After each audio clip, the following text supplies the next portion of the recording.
आप सभी गुरुमुखों को जो इस समय संत समागम के अंदर बैठने का अवसर मिल रहा है, ऐसा दुर्लभ समय जीव को तभी मिलता है जब ईश्वर की महान कृपा उतरती है। एक बार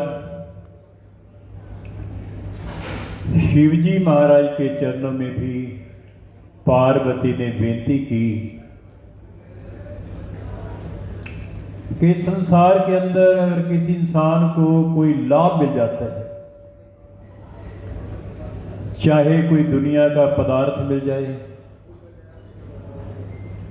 या धन मिल जाए, दौलत मिल जाए, ओहदा मिल जाए, वो बहुत प्रसन्न होता है। पार्वती ने शिवजी महाराज से ये प्रश्न किया कि महाराज आप ये बताएं कि संसार के अंदर सबसे बड़ा लाभ कौन सा है।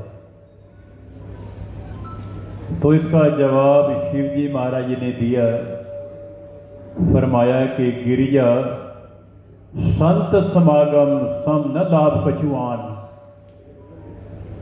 बिन हरि कृपा सो होई नहीं, गावत वेद पुराण। ऐ गिरजा आपने ये सवाल किया है कि सबसे बड़ा लाभ कौन सा है, तो भगवान फरमाते हैं कि गिरजा संत समागम सम न लाभ कछुआन। जिस समय जीव को संत समागम मिल जाता है, संतों की संगत मिल जाती है और सत्संग में बैठने का अवसर मिल जाता है, फरमाया कि संत समागम सम न लाभ कछुआन, इसके बराबर संसार के अंदर कोई बड़ा लाभ नहीं है। और साथ में शिवजी महाराज ये भी फरमाया कि बिन हरि कृपा सो होए नहीं, गावत वेद पुराण। कि ऐसा समागम जो है ये जीव को जब ईश्वर की कृपा उतरती है तभी कहीं जाकर के ऐसा समागम मिलता है। तो ऐसा जो समागम आप सबको मिल रहा है, श्री ये चंद्र प्रकाश जी बजाज, जिसको आप अनिल बजाज भी कहते हैं, आपको मालूम है कि हर साल ये अपने पूज्य माता जी श्रीमती कांता रानी और उनके पूज्य पिताजी श्री मोहनलाल जी, उनकी याद के अंदर ये हर साल सत्संग कराते हैं। और मुझे भी समय मिलता है तो मैं भी आपके अंदर आके शामिल होता हूँ। तो ये जो उनके एक कारण बनता है कि जिस कारण से आप सबको संत समागम में बैठने का अवसर मिलता है, कारण कोई भी हो, और सबसे बड़ा कारण ये है कि इनके द्वारा ईश्वर की महान कृपा आपको मिलती है। हमारे श्री सतगुरुदाता दयाल जी श्री हजूर गुरु महाराज जी ने कुछ समय अपने पावन वचनों के अंदर फरमाया कि साध संग में चांदना, सकल अंधेरा और सहजो दुर्लभ पाइए सत्संगत में ठौर। फरमाया कि जिस इंसान को साध संग मिल जाता है, संतों की संगत मिल जाती है, इसका अर्थ यह है कि वो एक चांदना है, रोशनी है। सकल अंधेरा और जिनको ऐसा दुर्लभ समय प्राप्त नहीं हुआ, संतों की संगत प्राप्त नहीं हुई, तो उनका समय भी संसार के अंदर बीतता है।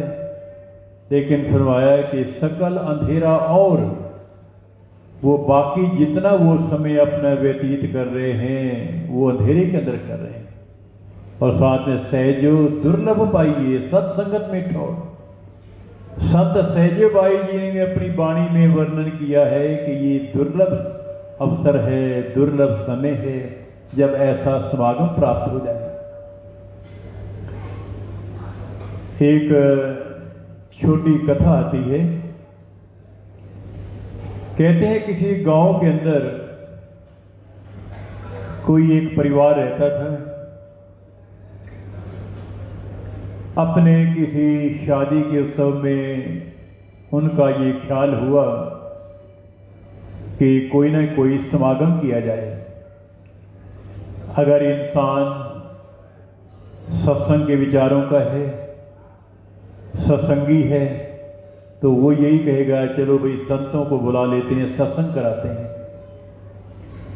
लेकिन उस गांव के अंदर जो लोग थे इस विचार के लोग नहीं थे, अलग विचारों के थे, आम संसारी जीवों के थे।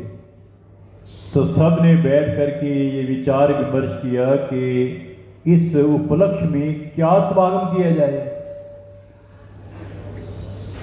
तो क्योंकि वो सत्संगी विचार के नहीं थे, तो उन्होंने क्या किया, एक सलाह बनाई आपस में, भाई हम एक वेश्या का नाच कराते हैं।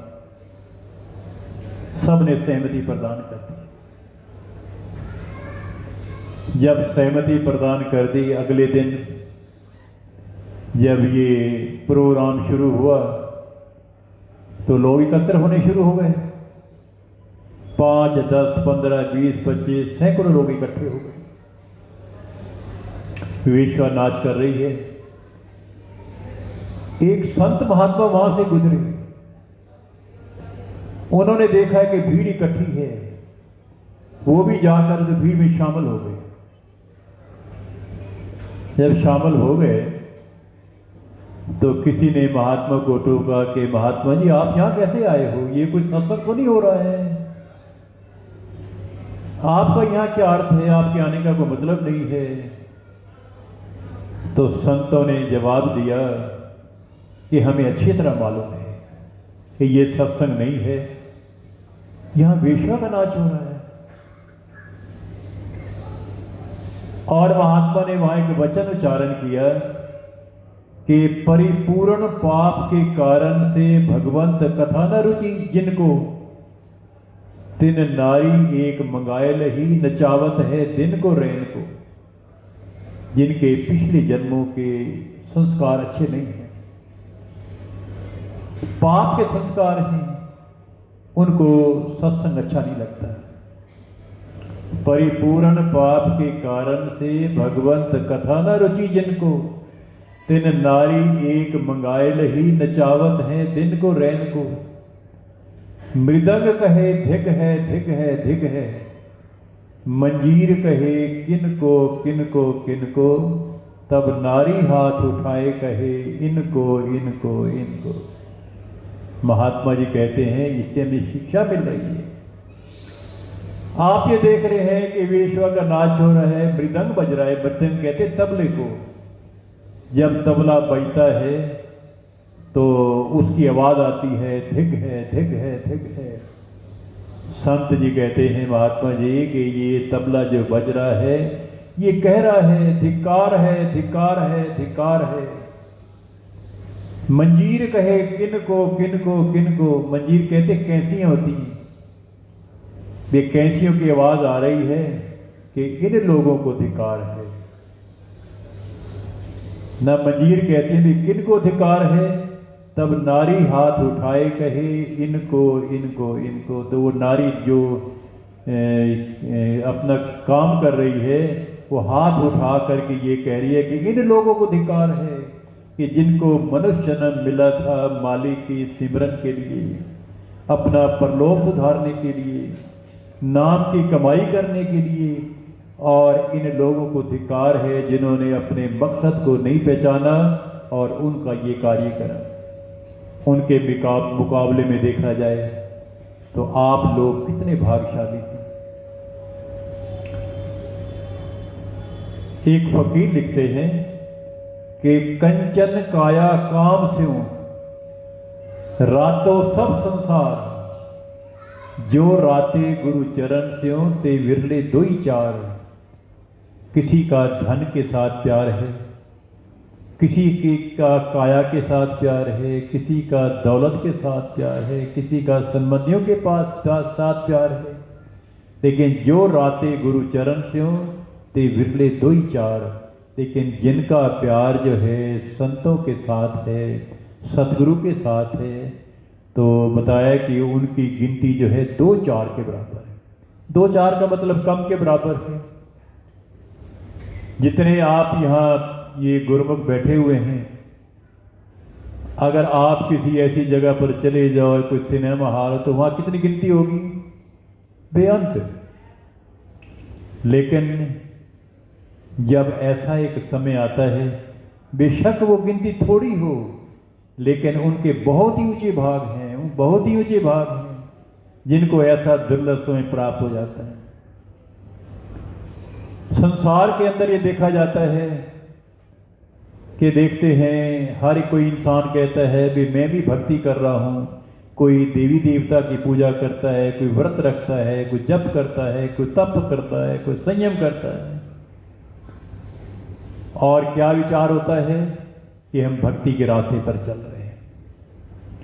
जब भगवान श्री रामचंद्र जी महाराज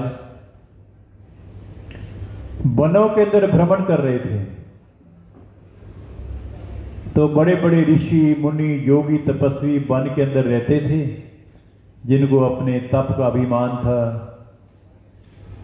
तो भगवान जब राम गए तो उन ऋषि मुनियों के आश्रम के आगे से निकल करके पूछने लगे कि शबरी का कौन सा आश्रम है, भीली का कौन सा आश्रम है। तो सामने देखा, किसी ने कहा कि सामने जो ये कुटिया है ये भीलनी की है, शबरी की है। शबरी जब उसके गुरु थे, गुरु मतंग ऋषि, संसार से जाने लगे,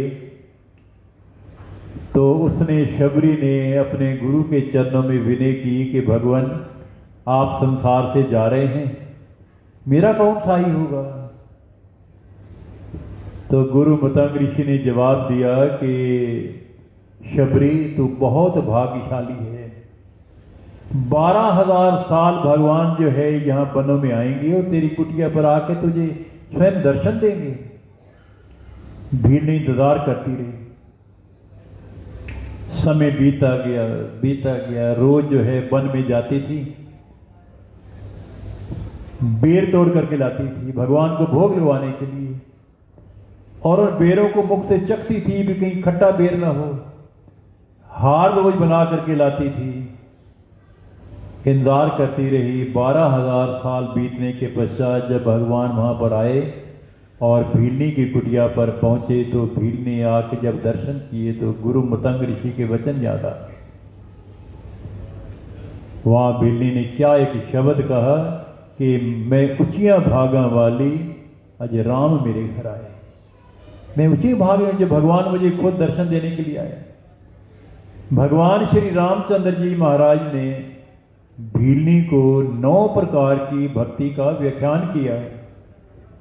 सबसे पहला वचन जो भगवान ने फरमाया है कि भीलनी प्रथम भक्ति संतन कर संगा। सबसे पहले भक्ति की सबसे पहले सीढ़ी ये है कि जीव जो है संतों का संग करे। फरमाया कि प्रथम भक्ति संतन कर संगा, कि जीव सत्संग में जाए, संतों की संगत में जाए।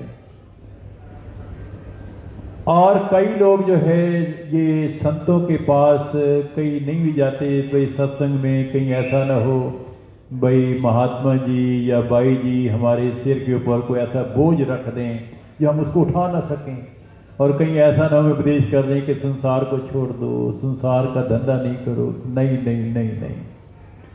संत जन जिनका संतों के साथ संबंध होता है, संत जन के बोझ हल्का करते हैं, किसी के ऊपर बोझ लाते नहीं हैं। सतगुरु सेवक का बोझ हल्का करते हैं, सेवक के ऊपर को बोझ लाते नहीं हैं।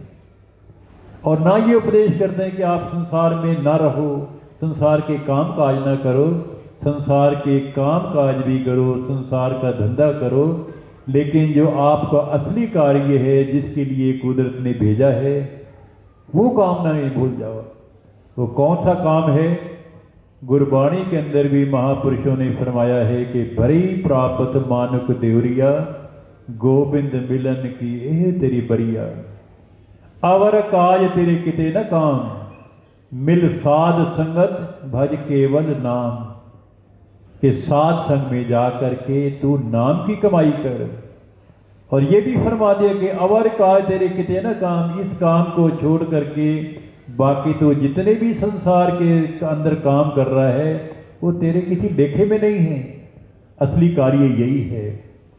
और जब जीव सत्संग में जाता है तो उसको ज्ञान होता है कि मुझे कुदरत ने किस लिए संसार के अंदर भेजा है, मैं किस लिए संसार में आया हूं।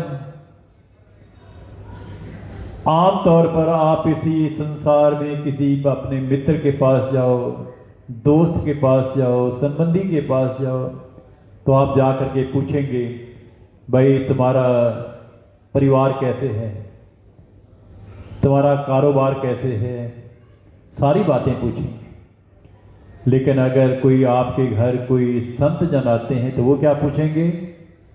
लिखा है कि किसी ने ये पूछा कि तेरा धन माल कितना है, किसी ने ये पूछा कि तेरा जाहो जलाल कितना है, लेकिन ये किसी ने पूछा कि तेरा प्रभु से प्यार कितना है। ये कौन पूछते हैं? जिनकी ये ड्यूटी है। संत जन ही संसार के अंदर आकर के ये पूछते हैं और याद दहानी कराते हैं, भाई इस काम को ना भूल जाओ कि जिस काम के लिए आप संसार में आए हो। और साथ में ये भी आगाह करते हैं कि समय बीता चला जा रहा है, जो समय अभी हाथ में है ये समय हाथ से निकल गया तो समय कभी वापस नहीं आता। दुनिया की कोई चीज़ आपके हाथ से निकल जाए तो पुरुषार्थ करने पर, मेहनत करने पर मिल सकती है, लेकिन गुजरा हुआ समय कभी भी वापस नहीं आता। संत पलटू दास जी हुए हैं, उनको जब गुरु की शरण मिली तो उन्होंने अपनी वाणी के अंदर कथन किया है कि पलटू सोवे मगन में साहिब चौकीदार, पलटू सोवे मगन में साहिब चौकीदार, साहिब चौकीदार मगन हुई सोवन लागे। दोनों पांव पसार देख के दुश्मन भागे, हमको नहीं सोच, सोच सब उनको भारी। छिन भर परे न भोर लेत है खबर हमारी, ते लाज तजी जिन राम पर डार दिया सिर भार। पलटू सोवे मगन में साहिब चौकीदार, जिनको वक़्त के सत्पुरुषों की सोबत मिल जाती है, उनकी संगत मिल जाती है, उनकी चरण शरण मिल जाती है और सत्संग मिल जाता है, तो उनका ये तजर्बा है कि मेरे जो सतगुरु हैं वो मेरी चौकीदारी कर रहे हैं, मुझे किसी बात की भी चिंता नहीं है। मेरी चिंताएं जो है वो सतगुरु अपने ऊपर ले लेते हैं और मुझे तो उन्होंने बोझ से मुक्त कर दिया है। एक छोटी सी कथा आती है, कहते हैं किसी गांव के अंदर एक सेठ जी रहते थे। अब सेठ के पास धन भी बहुत था, दौलत भी थी, सरमाया भी था, दुनिया के सामान भी थे। 3 उसके बेटे थे। तो तीनों बेटों ने अपने पिताजी को कहा कि पिताश्री आप वृद्ध होते जा रहे हैं, तो बेहतर ये है कि हम 3 आपके बेटे हैं, हमें आप जितना भी आपके पास धन है, दौलत है, हम तीनों में आप बांट दो, ताकि बाद में हमारा कोई बाद में वाद विवाद ना हो। तो पिता ने कहा भाई कोई बात नहीं, मैं समय आने पर आपको सब बांट दूंगा।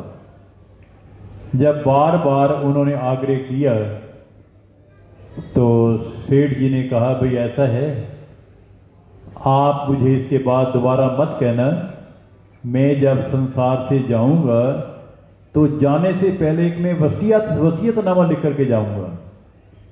उस वसीयतनामे में जो कुछ लिखा होगा उसके अनुसार आप आपस में धन बांट लेना।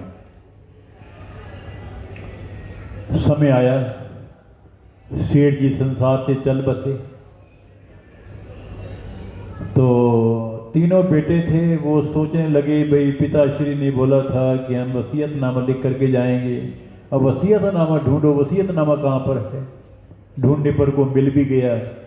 वसीयतनामा उन्होंने पढ़ा तो सेठ का लिखा हुआ था भाई जितना मेरे पास धन है, दौलत है, सरमाया है, उसमें जो है आधा हिस्सा बड़े बेटे का होगा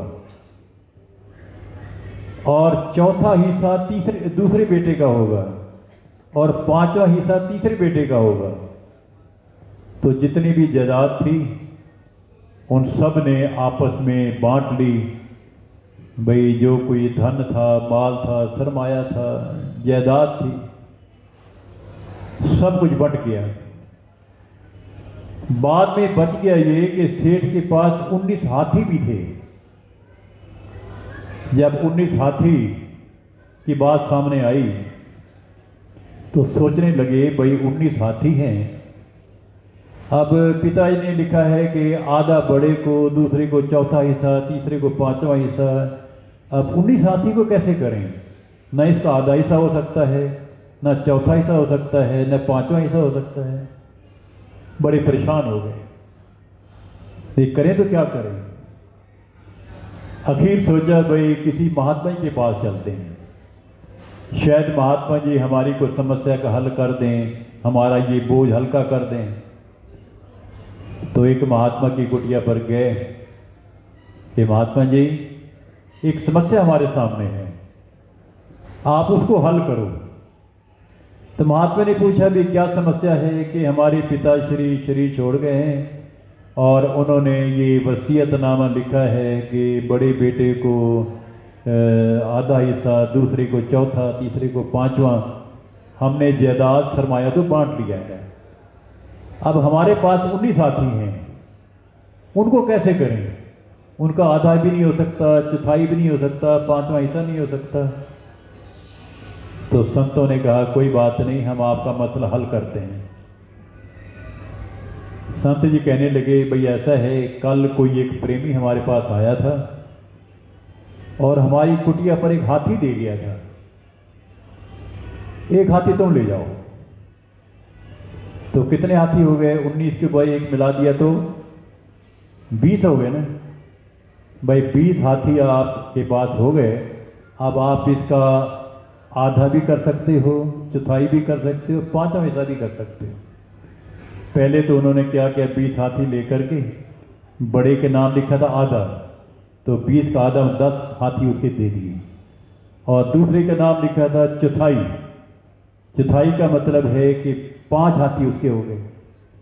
तीसरे का लिखा था पांचवा हिस्सा, 4 हाथी उसके हो गए। 10, 5 और 4 कितने हो गए? 19 हाथी हो गए। 19 हाथी बांटने के बाद एक हाथी बच गया।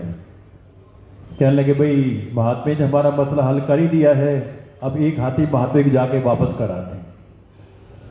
वापस गए कि महाराज आपका बहुत बहुत धन्यवाद कि आपके एक हाथी देने से हमारा मसला भी हल हो गया और आपका हाथी भी बच गया, और अपना हाथी वापस ले। तो संत जन जो है वो अब जिनका तजर्बा है कि वो संसार के अंदर आकर के आपके लोक के भी सहायक हैं और परलोक के भी सहायक हैं। गुरबाणी में लिखा हुआ है कि नानक कचड़ियां स्यों तोड़, ढूंढ संत सज्जन पक्कियां, ए जिਉਂਦਿਆਂ विछड़े ते मोया न जाई छोड़। संसार के जितने भी साथी हैं, संबंधी हैं, आप देखते हैं कि स्वार्थ के बगैर कोई किसी का साथी नहीं। अगर स्वार्थ सिद्ध होता है तो वो मित्र हैं, अगर स्वार्थ सिद्ध नहीं होता तो वो मित्र नहीं बनते। गुरबाणी में लिखा है कि प्रीतम जान लियो मन माही, अपने सुख स्यों सब जग फांदियो, को काहू को नाही। सुख में आन बहु मिल बैठत, रहत चहु दिसी घेरे। विपत परी सब ही संग छाड़त, को नावत लेरे। घर की नार बहुत हित जास्यों, सदा रही संग लागी। जब ही हंस तजिए काया, प्रेत प्रेत कर भागी। ए विधि को व्यवहार बन्यो है, जास्यों नेह लगायो। अंत बार नानक बिन हर जी को काम ना आयो।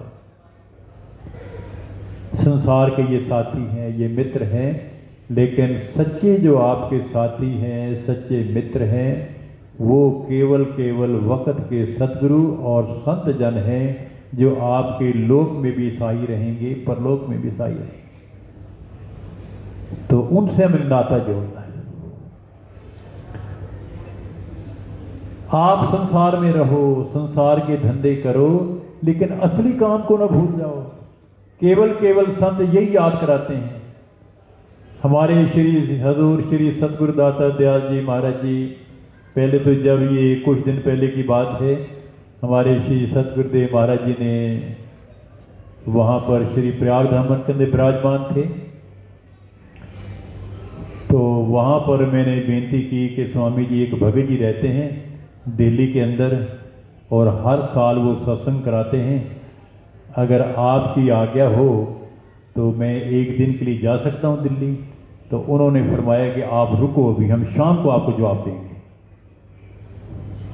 चंद्र जी आप सुन रहे हैं, जब शाम को गुरु महाराज के दर्शन खोले तो श्री गुरु महाराज ने फरमाया, भाई आपने सुबह जो बेनती की थी कि एक भगत जी हैं दिल्ली में रहते हैं, ये भी बेनती की थी अपनी माता जी और पिताजी की याद में सत्संग कराते हैं, और कोविड के टाइम पे मैं 2 साल नहीं गया, अगर आपकी मौज हो तो श्री गुरु महाराज ने फरमाया है कि ज़रूर जाओ, ज़रूर जाओ, ज़रूर जाओ। और साथ में ये भी वचन कर दिए कि भक्तों को संभाले रखो। हाँ जी, जो प्रेमी है तो आपका जाना फर्ज बनता है।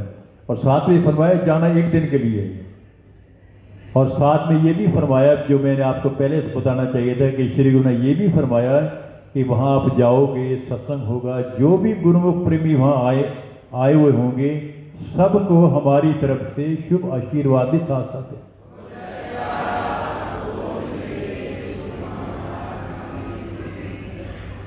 चलो ये देखो, इंसान तो संसार में आता है, चला जाता है।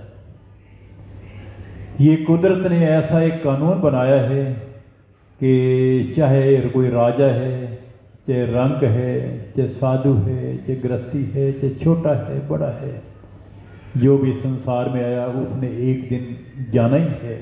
कुदरत ने ऐसा एक कानून बनाया है, ये सब के ऊपर लागू है। लिखा है कि राम गयो रावण गयो, जाको बहु परिवार, कहो नानक थिर कछु नहीं, सुपने जो संसार।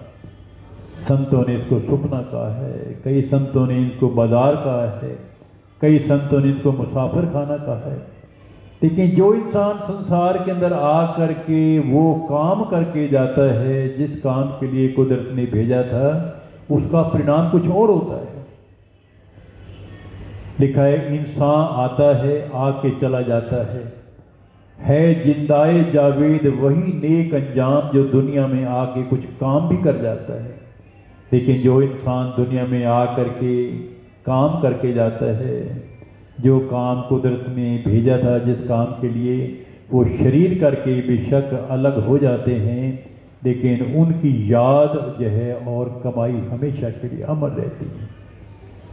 तो पूज्य पिताजी इनके और पूज्य माता जी, जिनकी याद के अंदर हम सब एकत्रित हुए हैं और उनकी कमाई को याद करते हैं, लेकिन उनका नाम हमेशा के लिए अमर रहेगा। संत जन यही कहते हैं कि समय से अपना काम कर लो, समय बीता जा रहा है, जो समय आज है वो कल नहीं मिलेगा, तो इस भजन सिमरन के काम को कल पे मत छोड़ा करो। और हमारे श्री गुरु महाराज इस बात पर भी बार बार जोर दे रहे हैं कि जो गुरुमुख हैं, जिन्होंने सतगुरु से नाम लिया है, उनको 24 घंटे के अंदर 2 घंटे भजन करना बहुत ही लाजमी है। तो ये संदेश भी आप उनका मैं आपको सुनाने के लिए आया हूँ कि आप इस बात को याद रखो, सिमरन किया करो, भजन किया करो, भजन किया करो, भजन किया करो। समय बहुत जो है बहुमूल्य है और समय बीतता जा रहा है, समय बीतता जा रहा है। हमारे परम पूज्य श्री स्वामी जी महाराज फरमाया करते थे कि time is fleeting, age is short and work is much. समय जो है वायुयान की रफ्तार की तरह दौड़ता चला जा रहा है। एज इज शॉर्ट, जो कुदरत ने ये श्वास दिए हैं, उम्र दी है, ये बहुत थोड़ी है। वर्क इज मच, और जो काम करना है उसको जो है वो बहुत ज़्यादा है, इसलिए अभी कर लो, अभी कर लो, अभी कर लो। लेकिन इंसान कहता है आज कहे मैं काल भजूंगा, ते काल कहे फिर काल, आज काल के करत ही अवसर जासी चाल। कहता है चलो भाई भजन सिमरन का काम तो जो है आज नहीं मैं कल करूँगा, कल आती है मैं परसों करूँगा। कोई ये कहता है कि चलो भाई दुनिया के मेरे धंधे हैं, मैं अपने बच्चे की शादी कर लूँ, ये काम कर लूँ, तब मैं फ्री हो कर के फिर जो है मैं अपना काम करूँगा। तो ऐसा संभव नहीं है। एक फ़कीर एक मिसाल देते हैं कि एक इंसान था, घोड़े पर सवार था। घोड़े पर सवार होकर के कहीं जा रहा था, तो घोड़े को प्यास लगी, वो रहट के पास चला गया। आजकल तो रहट नहीं है, पहले आप देखा होगा जो रहट चलता था और वो पानी के डोल घूमते हैं और साथ में चक्री के साथ एक लोहे का पुर्जा लगा होता है, टक टक टक टक आवाज आती है। तो अपने घोड़े को वो वहाँ ले गया पानी पिलाने के लिए, जहाँ से पानी निसार में से निकल रहा था। तो लेकिन जो घोड़ा था वो जो टक टक की आवाज़ आ रही थी ना, उसको सुन करके पीछे दौड़ाता था। उसने 3-4 बार कोशिश की कि मैं अपने घोड़े को पानी पिलाऊं, लेकिन आवाज़ से डर के पीछे आ जाए। तो वो घुड़सवार वो रहट चलाने वाले को बोलता है, भाई बात सुन भाई, ये तो टक टक बंद कर इसको, ये क्योंकि मैं अपने घोड़े को पानी पिलाना है। तो वो कहने लगा, भाई तू बड़ा नादान है, तुझे मालूम होना चाहिए कि जब टक टक बंद हो जाएगा तो पानी भी साथ बंद हो जाएगा। अगर तूने पानी पिलाना ही है, इस टक टक के अंदर पानी पिला ले। संसार के जो है झंझटों की या कामों की टक टक हर समय इंसान की चल रही है, उसी के अंदर हमें ये काम करना है। हम ये कहें हम संसार से फ्री हो जाएं और फिर हम भजन भक्ति करेंगे, ऐसा कभी नहीं हो सकता। तो इस समय के रहते अपना काम कर लो और भजन भी किया करो।